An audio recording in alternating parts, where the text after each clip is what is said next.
Shalom saudara-saudaraku, salam sehat selalu bagi kamu semua. Semoga kehidupan saudara semua dipenuhi sukacita dan damai sejahtera dari Tuhan, dan dengan itu pula saudara terus dimungkinkan untuk menjadi berkat bagi banyak orang. Puji Tuhan karena Dia masih berkenan menjumpai saudara dengan kebenaran firman-Nya. Dan sapaan firman Tuhan hari ini berada di bawah sorotan tema perlindungan dan berkat Tuhan. Untuk pembacaan firman Tuhan, marilah kita berdoa. Ya Tuhan, kepadamulah patut kami haturkan segala pujian dan sembah kami. Sebab kasih dan kesetiaan-Mu tidak pernah berubah, sekalipun kami tidak berlaku setia kepadamu. Kami mau belajar untuk taat mengikuti kehendak-Mu. Karena itu kuasailah hati dan akal budi kami dengan Roh Kudus-Mu, agar kami dimampukan untuk mengerti, memahami, dan melakukan firman-Mu. Demi nama Yesus Kristus, kami berdoa. Amin. Firman Tuhan terambil dari Ayub pasal 1 ayat 10. Bukankah engkau yang membuat pagar sekeliling dia dan rumahnya, serta segala yang dimilikinya? Apa yang telah dikerjakannya telah kau berkati, dan apa yang dimilikinya makin bertambah di negeri itu.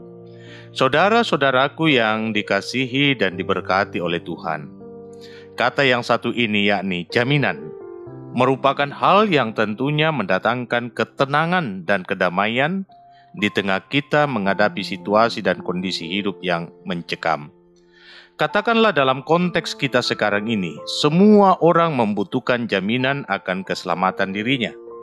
Dan sekarang saya mengajak kita semua memperhatikan perkataan iblis kepada Allah karena merasa cemburu pada kehidupan Ayub.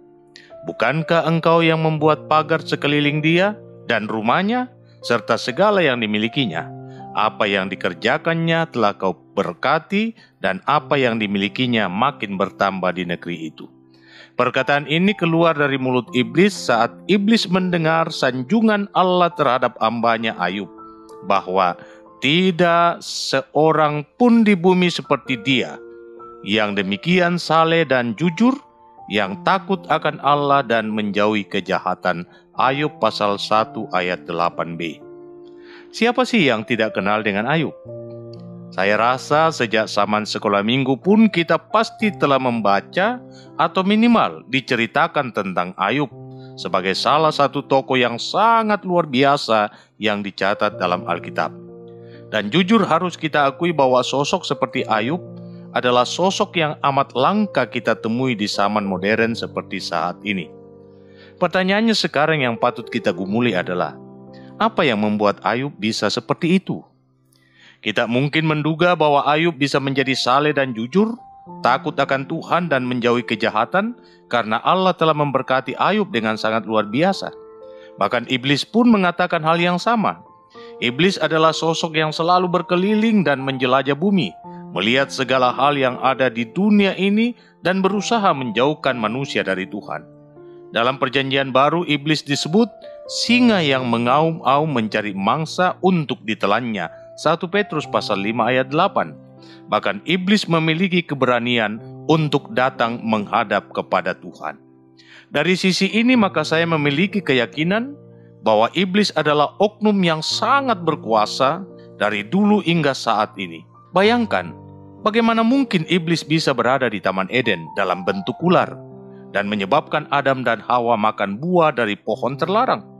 Sekalipun iblis memiliki kuasa bahkan dapat berdebat dengan Tuhan, tetapi kita mendapat pelajaran yang sangat berharga bahwa iblis tidak dapat menjamah Ayub. Mengapa demikian? Alkitab mengatakan bahwa Tuhan sendiri membuat pagar sekeliling Ayub. Bahkan Tuhan tidak hanya memberikan perlindungan kepada diri Ayub, tetapi juga perlindungan atas rumah dan segala yang dimilikinya. Juga tidak hanya memberikan perlindungan, tetapi Tuhan juga memberkati apapun yang Ayub kerjakan dan membuat segala apa yang dimilikinya menjadi bertambah-tambah. Bahkan jika kita baca ayat-ayat selanjutnya, iblis hanya dapat mengambil hartanya dan membuat Ayub menderita sakit hanya atas izin dan kehendak Tuhan. Saya dapat bayangkan bagaimana perlindungan yang diberikan Tuhan atas Ayub. Hal tersebut juga berlaku atas setiap anak-anak Tuhan yang sungguh-sungguh hidup takut akan Tuhan, menjauhi kejahatan, dan juga hidup saleh dan jujur. Karena itu saudaraku, kita harus mengintrospeksi diri kita. Mengapa hidup kita sepertinya banyak masalah? Saya menduga kuat bahwa masalahnya bukan berada di pihak Tuhan, melainkan berada di pihak kita sendiri. Sudahkah kita hidup saleh di hadapan Tuhan? Sudahkah kita jujur, bahkan dalam hal-hal sekecil sekalipun? Sudahkah kita takut akan Tuhan, walaupun kita tidak dapat melihat Tuhan secara langsung? Serta sudahkah kita menjauhi kejahatan dalam hidup kita? Jika semua itu sudah kita lakukan, percayalah bahwa Allah akan melindungi dan memberkati kita. Dan kalaupun kita mengalami keadaan yang tak seperti biasa, walaupun kita sudah hidup seperti Ayub, sesungguhnya ada maksud Tuhan yang lain untuk mendewasakan kita.